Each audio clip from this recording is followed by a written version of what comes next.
Well, big news tonight. The Ebola virus hits home. The CDC says the first person has been diagnosed with the deadly disease in the U.S. KRON 4's Vicki Liviakis is here to bring us more details. Vicki? Right, Catherine, there have been health workers that contracted Ebola in West Africa. They were treated here in the U.S.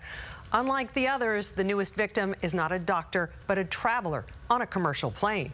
What's alarming is that the patient may have been contagious 4 days before being hospitalized. He arrived in Dallas from Liberia, got sick last Wednesday. On Friday, he sought medical care but was sent home. It wasn't until Sunday that he was admitted to the hospital. The bottom line here is that I have no doubt that we will control this importation or this case of Ebola so that it does not spread widely in this country.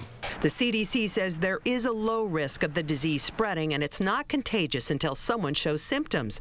That's why those close to him, while he did show symptoms, are being put in isolation for up to 3 weeks. Since the patient was not sick on the plane here to the U.S., health officials don't want people who traveled with him to panic. We do not believe there's any risk to anyone who was on the flight at that time. The CDC isn't sure how the patient contracted the disease.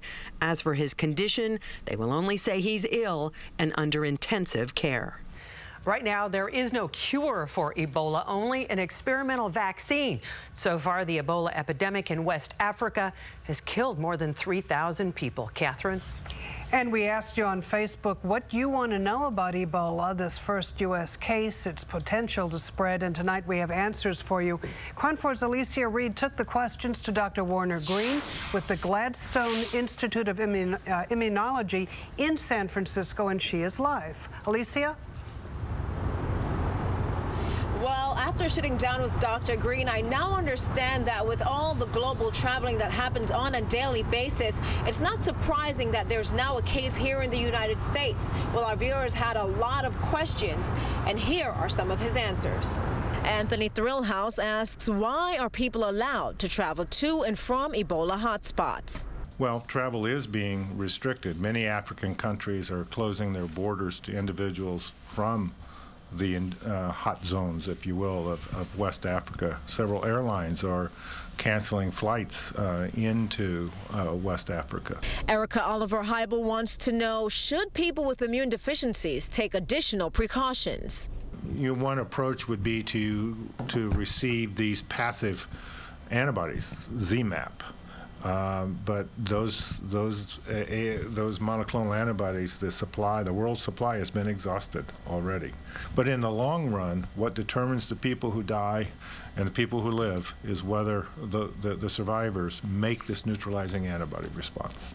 Jerome Roberts is interested in finding out how fast Ebola can spread to the Bay Area. We are safe. We have a very fine healthcare system. We are on alert, on guard for this virus, as is evidenced by the case in Dallas. Picked up very quickly, quarantined, contact tracing underway, protective equipment being used by healthcare workers. These are the tried and true ways of controlling an Ebola virus outbreak.